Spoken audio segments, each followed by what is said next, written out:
زندگی اور محبت میں یہی فرق ہے کہ زندگی ختم ہو جاتی ہے لیکن محبت کبھی ختم نہیں ہوتی۔ عورت خود کو خاص کرنے کے چکر میں بار بار ناراض ہو کر عام ہو جاتی ہے اور مرد ایسی عورتوں سے بیزار ہو جاتا ہے۔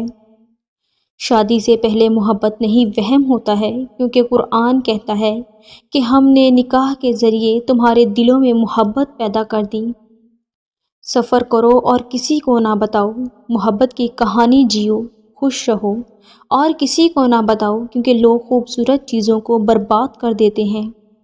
مرد کی محبت عورت کو جوان رکھتی ہے، جبکہ مرد سے ملی ناقدری عورت کو جوان عمری میں بدصورت اور بد مزاج کر دیتی ہے۔ عورت کے سب رنگ مرد سے ہی ہوتے ہیں۔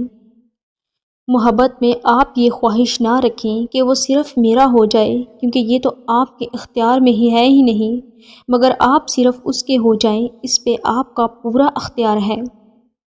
جن سے محبت کا دعویٰ ہوتا ہے نا، انہیں اتنی آسانی سے دنیا میں گم ہونے کے لیے نہیں چھوڑ دیا جاتا، انہیں اپنے پاس رکھنے کے لیے آخری حد تک کوشش کی جاتی ہے۔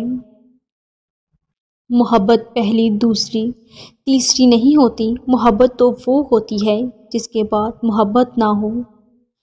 جس شخص سے محبت ہوتی ہے وہ ملے نہ ملے، مگر اس کی جگہ کوئی نہیں لے سکتا، پھر چاہے اس سے بہتر یا بہترین چیز مل پائے، مگر اس کی جگہ کوئی نہیں لے سکتا۔ محبت پہ کسی کا بس نہیں ہوتا، اور اس میں کبھی بھی انکار مت کرنا، ورنہ محبت کھو بیٹھو گے اور رہے گا تو زندگی بھر کا پچھتاوا۔ اشفاق احمد کہتے تھے کہ محبت کسی کے لیے اپنی جان قربان کرنا نہیں ہے، کیونکہ یہ جان تو اللہ کی امانت ہے۔ ہمارے پاس محبت تو کسی کی رضا اور خوشی کے لیے اپنی رضا اور خوشی قربان کرنے کا نام ہے۔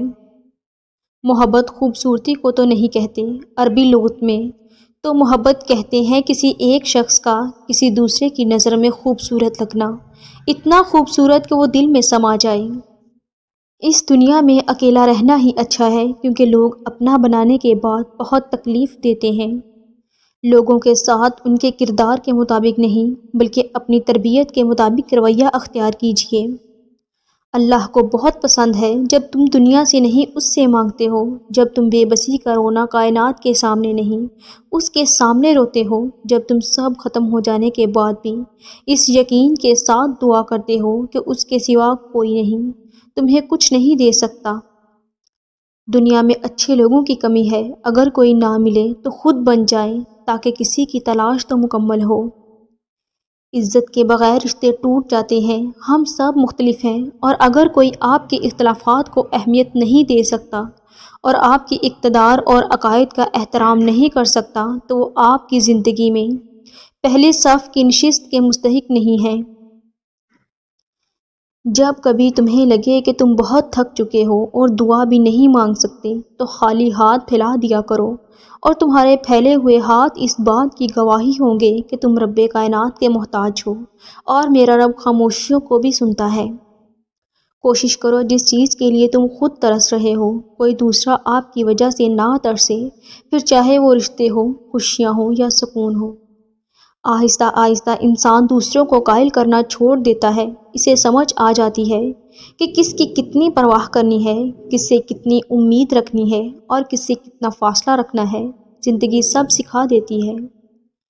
انسانوں کو انسانوں کی طرح ٹریٹ کریں۔ اگر کوئی آپ کے ہر رویے کو خاموشی سے برداشت کر رہا ہے، تو اس کا مطلب یہ نہیں کہ اس کے منہ میں زبان نہیں، بلکہ اس کی پرورش اچھی ہوئی ہے۔ اگر کوئی آپ سے محبت سے پیش آ رہا ہے تو آپ بھی اچھا رویہ اختیار رکھیں، ورنہ وقت ہمیشہ ایک سا نہیں رہتا۔ زندگی نے مجھے یہ سکھایا ہے کہ لوگ ہماری خامیوں سے زیادہ ہماری خوبیوں کی وجہ سے ہمیں ناپسند کرتے ہیں۔ بانو قدسیہ کہتی ہیں، اگر کسی کا آپ کے بغیر ایک دن گزر سکتا ہے، اس کی آپ کے بغیر زندگی بھی گزر سکتی ہے۔ جو ایک بار چھوڑ سکتا ہے وہ دوبارہ بھی تو چھوڑ سکتا ہے۔ وہ کہتے ہیں نا، موقع دینے والے کو دھوکہ، اور دھوکہ دینے والے کو کبھی موقع نہیں دینا چاہیے۔ مرد کو وہ عورت دنیا جہاں سے زیادہ پیاری ہو جاتی ہے جس میں 3 باتیں ہوں، جو دھیمے لہجے میں بولے، مرد سے بات چیت کرتے ہوئے تمیز کے دائرے میں رہے، اور سب سے اہم، مرد کی اور اس کی ماں کی عزت کرے۔